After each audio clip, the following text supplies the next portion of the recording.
Hello, TikTok friends. Happy Thursday. It's time for another edition of Cranial Soup. I've had a heck of a week, and I'm going to tell you some things about what happened at the county fair. I'm going to tell you some things about what's been happening in the last week. We're going to talk about how language shapes your culture, and I'll give you examples. And, what else are we going to talk about? Oh, yeah. World of Warcraft, EverQuest, Diablo, a couple other things like that. So that'll keep you out of trouble and off the streets for a few minutes. Come on in. Please share my live blog with me. Nanclee.com. I'm an author of 8 sci-fi and fantasy books with a following of over 4,000 on TikTok. And let's start where we left off. Last week when I did my live blog, I was in the second day, going into the third day of the county fair here in Sevier County, Tennessee. That's East Tennessee. I live in the county where Dollywood is, and Miss Dolly is wonderful about taking care of her people in this county. Always going to plug Miss Dolly. Till I moved here, I didn't care much for her, and I don't listen to country music, but she's an outstanding human being. So, last week I was telling you about the county fair and made some sales. I was a happy girl. One of the things I learned about the county fair was people are not willing to risk the money to buy a series from an unknown author. This leaves me in a world of crap, and I don't know what I'm going to do with that so much as stew on it for a while. Got other things going on. But I'm seeing this. Vanacti Duet is moving quite well. And lots of people are getting it and buying it, and I hope they're enjoying it. But I have a 4-book series and a 3-book trilogy, and I don't see much of that at all. So it says here, looks like Lauren. Hi, Lauren. Glad to see you here. So what happened at the fair?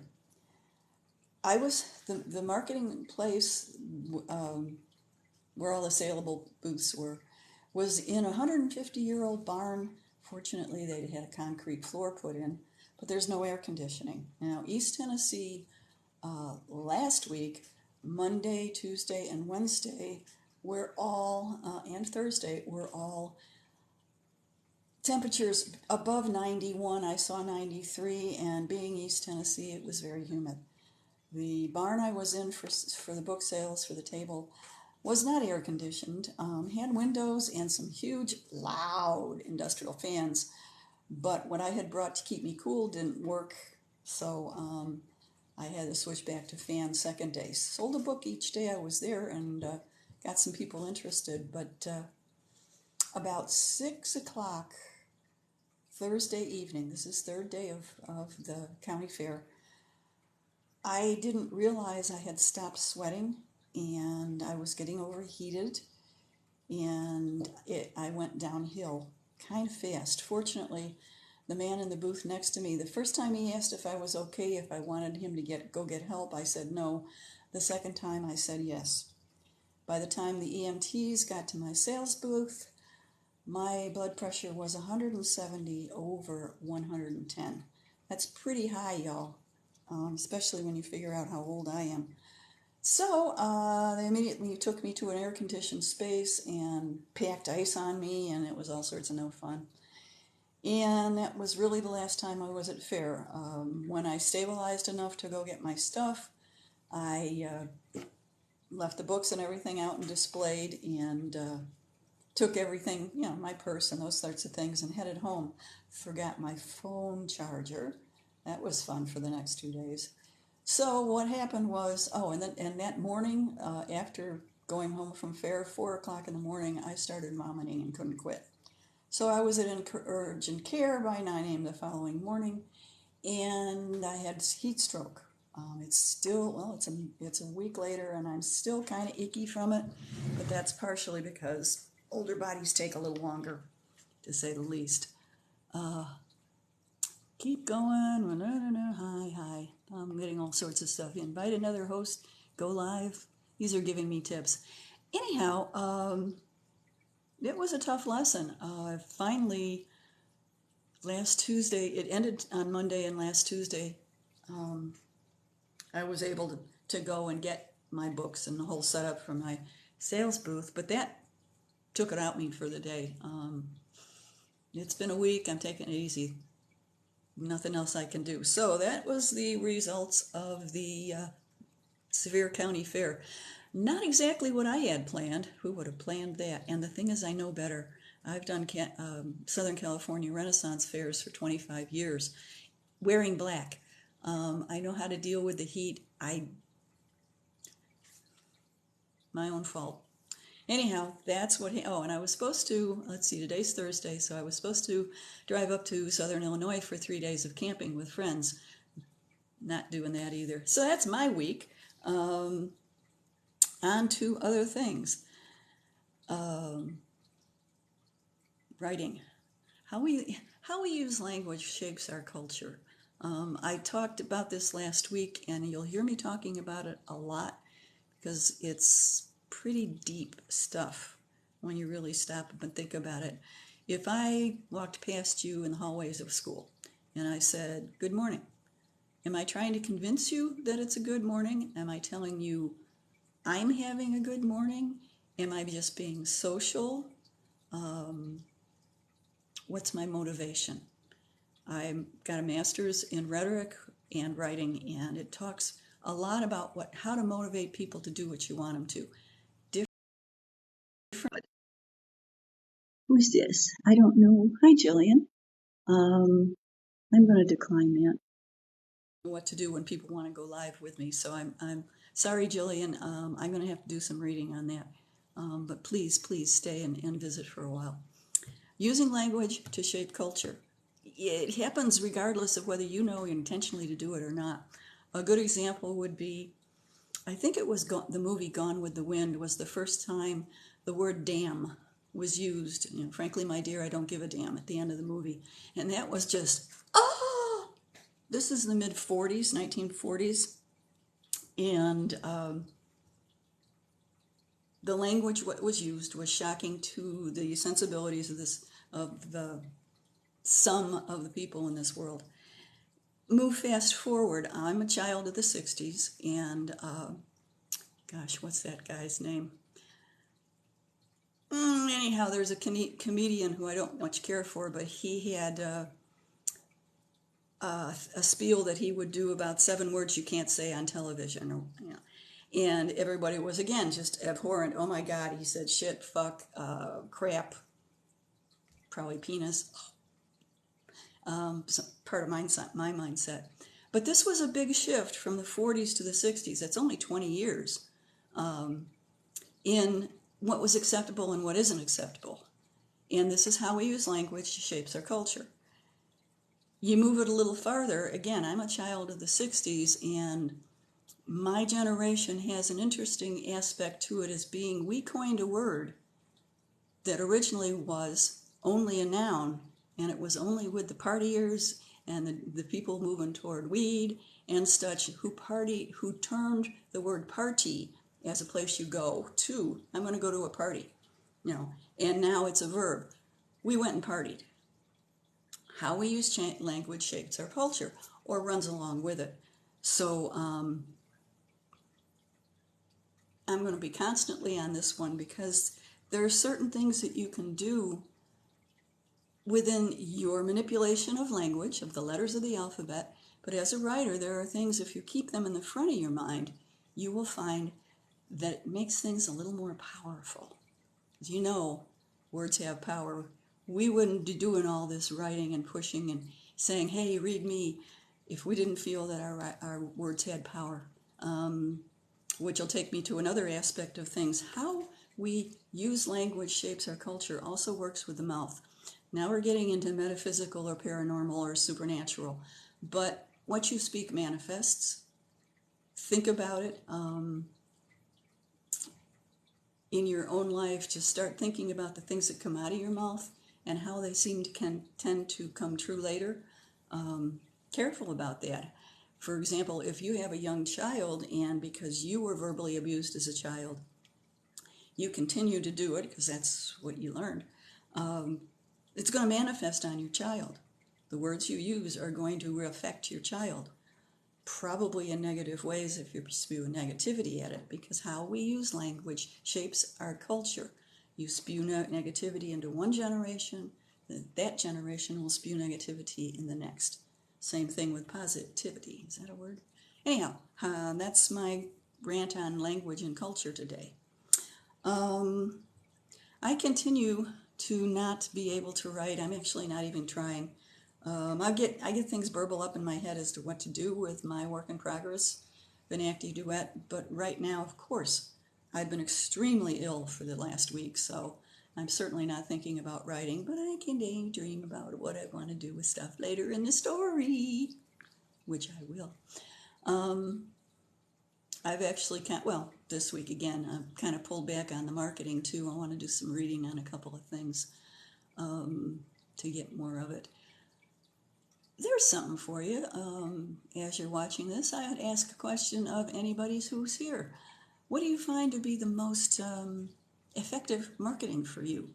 Whether it's paying for sponsored stuff on Facebook or any of the social media, local things like me going to the fair. The county fair, by the way, cost me $200 for that booth.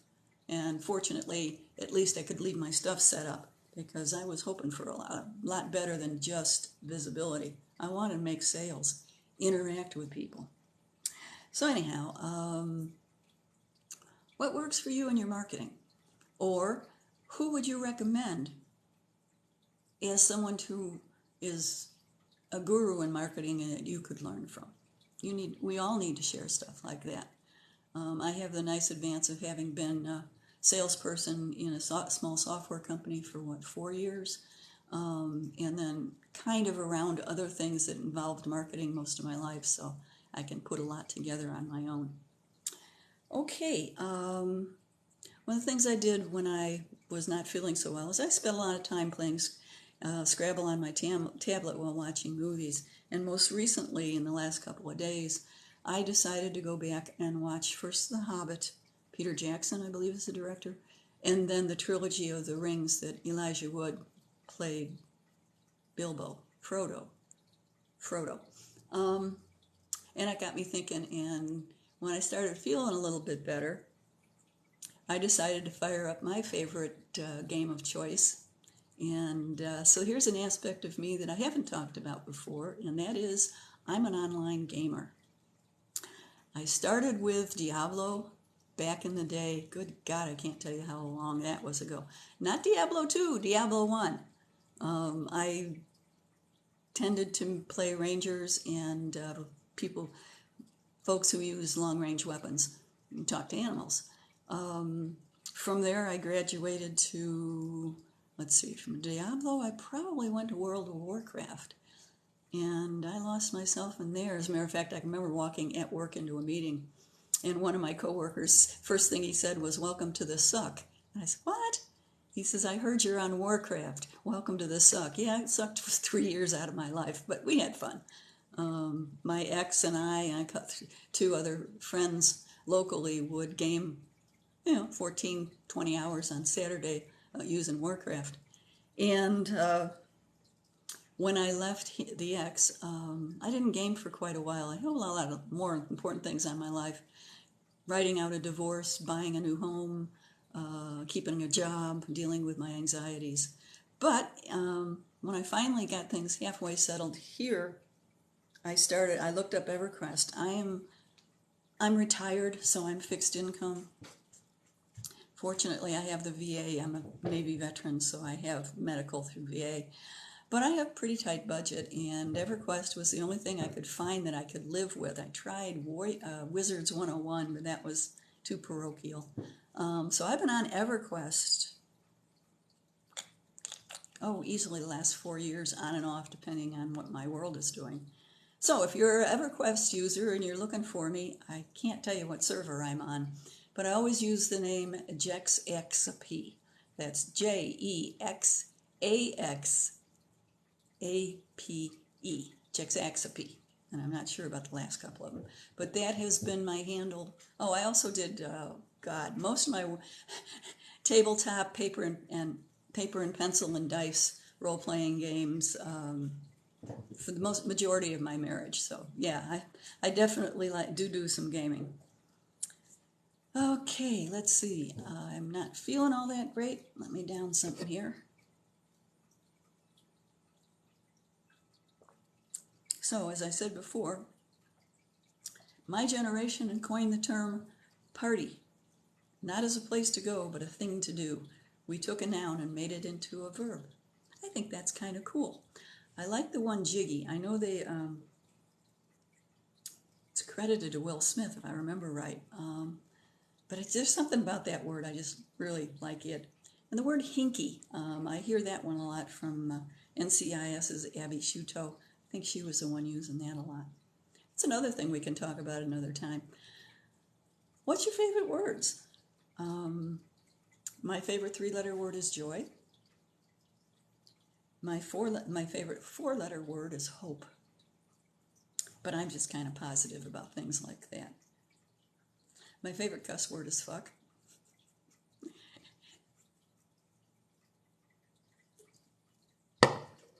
Although a friend of mine's, she's 5-year-old granddaughter, because I was saying what the fuck too much. And then one day my friend told me that her granddaughter says what the what, 5-year-old. I'm sure that's what mom and dad shifted it to, but I like that one. I don't particularly need to be a potty mouth. Although, certain characters in my books will do that. And I just remembered George Carlin did the 7 words you can't say on TV in the late 60s, early 70s, going back to what I'd said earlier. Oh, my brain is just so soggy. I'm going to quit this because my brain is just so soggy. There's nothing coming out for Cranial Soup this week. Oh, pardon me. 2 more things. I set things aside and then forget about them. In East Tennessee, we have the Tennessee Smokies. Smokies! They are a AA farm team for the Chicago Cubs. And I love going to baseball games, and I'm really hoping to feel a whole lot better by Sunday because the very last game of the season for the Smokies is going to be Sunday at 2. And I really want to be there even for a little while because they have lots of good, cool giveaways. And it's just a fun place to spend the day in. So that's one of the other things. And then I have something really cool I forgot to mention. Magazine in my hand is called Seymour Neighbors. I live in Seymour, Tennessee. It's not a very big magazine. It's a freebie that comes. It's nice paper, nice clay paper. It's a freebie that comes in the mail. And what it is, it's an advertiser. But, and they usually feature one person. This is the August issue. I am being featured in this magazine. Pardon me. Drink ginger ale, I start puking. Anyhow, I'm being featured in September in this magazine, so I'm going to have all sorts of energy about my first magazine cover. That's going to be so cool. Okay, think about the language you use, how what you verbalize manifests. You may want to look at that and see how other people might perceive you of it. And remember, how we use language shapes our culture. And I think that's all that's up in my poor cranial today. So enjoy your week. Happy hump day. No, that was yesterday. Happy Friday Eve. Nan Clee saying have a good one. Bye-bye.